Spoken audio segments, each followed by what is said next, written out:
Hey everybody, and welcome back to the channel. Today, as you can see, we've taken a slightly different perspective on things, and I'm sat down for once, and that's for one reason, so that I can do my best to try and fit this absolute Goliath of a gun into frame.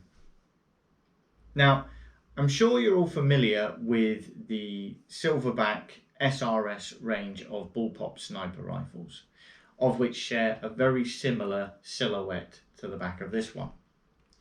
But this is in fact the Silverback HTI, which stands for Hard Target Interdiction, and is a replica of the deserttech HTI, which is classified as a 50 caliber or 50 BMG anti-material rifle.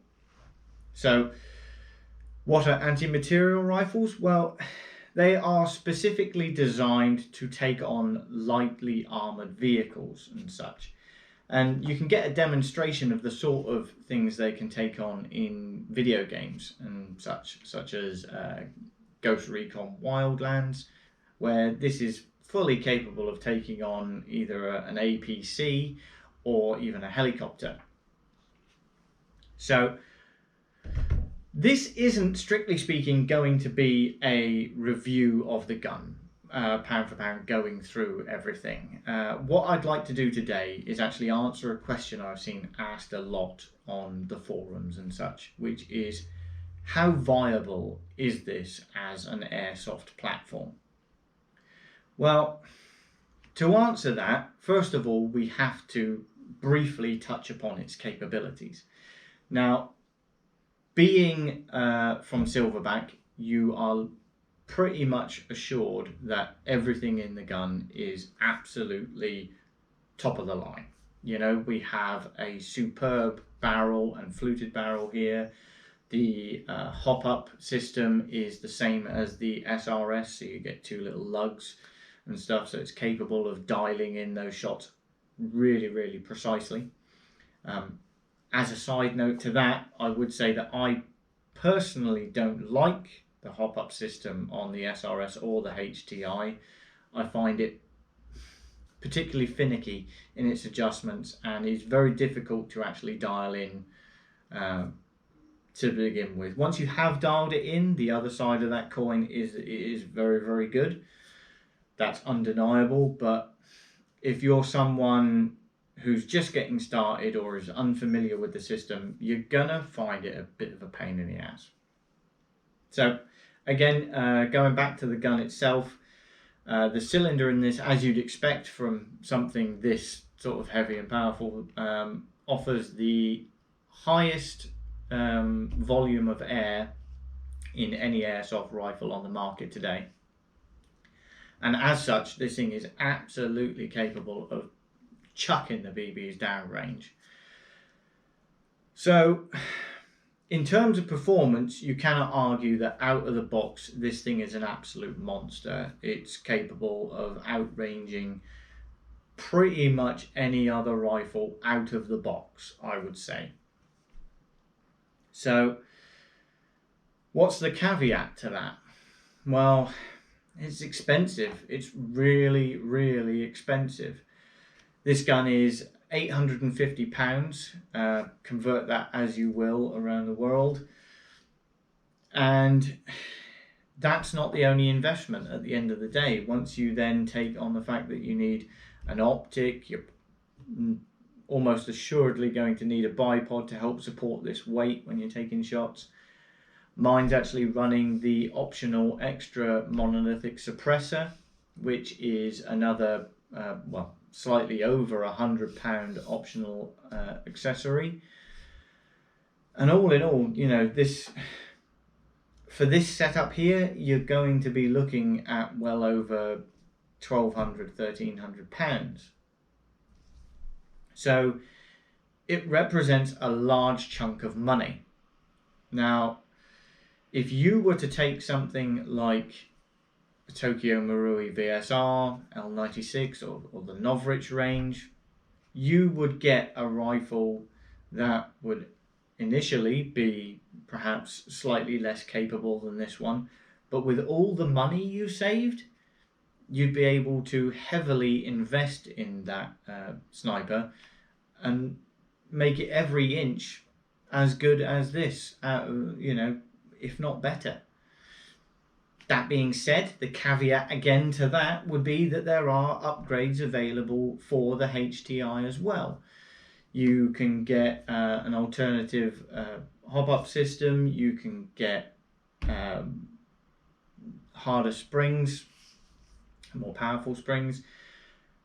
That being said again, I know I keep saying that a lot, the springs available for this gun almost certainly throw this over the necessary FPS requirements in the UK, so you can't really upgrade that too much. There is one option available that will take it right up to the limit, but get it wrong and you're looking at a gun that's going to be illegal on most fields. So, but getting back to my point, from a perspective of price, no, not really. It's if you're looking for something out of the box that's you never have to upgrade, that will perform as well as 99% of the sniper rifles you find on the airsoft field today or any given day, then this perhaps is an option for you, because you don't need to upgrade it. And I haven't actually upgraded it. I did try the spring, but unfortunately it threw me well over, so I'm talking from experience there. But this thing will reach out and touch people in its standard form, but you can get that from any rifle probably for less money.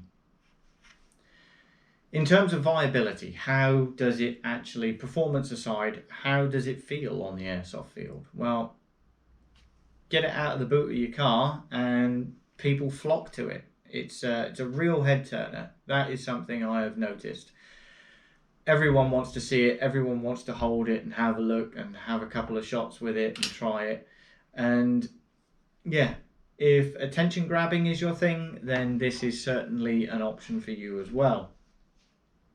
But in terms of viable use, I would say this is very much tailored towards the true sniper, if you like. The guy who's more than willing to hunker down in one location all day and make himself a nuisance. Because this is not a setup for mobility, as I'm sure you can well understand. This thing, fully laden as you see here with a full magazine, if you're carrying an additional magazine as well or anything, you're lugging around over 16 pounds of weight. So this is not something you want to be trying to pull through the brush and the scrub to find someone you've seen run off in the distance. This is not something to engage targets and then move on and engage another set of targets and move on again. If you're a YouTuber or an aspiring YouTuber who wants to set up interesting sniper videos, this is probably not the gun for you, because your video is going to consist of you hunkered down in one location for the entire video and you might see 5 people.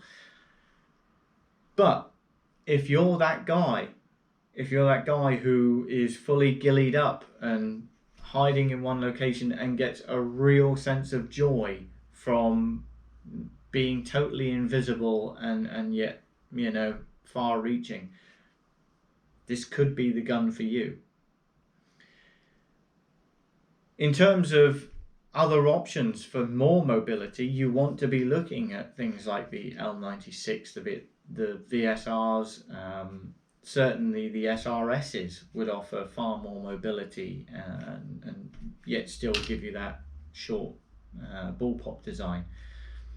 There are many, many better options out there if you're looking for a really, really fun day out, sniping, moving, changing locations, following your squad along as they attempt to engage targets throughout the day. This is very, very situational as a weapon. And that is my review of how this thing is viable on the airsoft field. If this has been of any help to you or any interest to you, then a like and a subscribe is always welcome. And for more airsoft videos, I'll catch you in the future.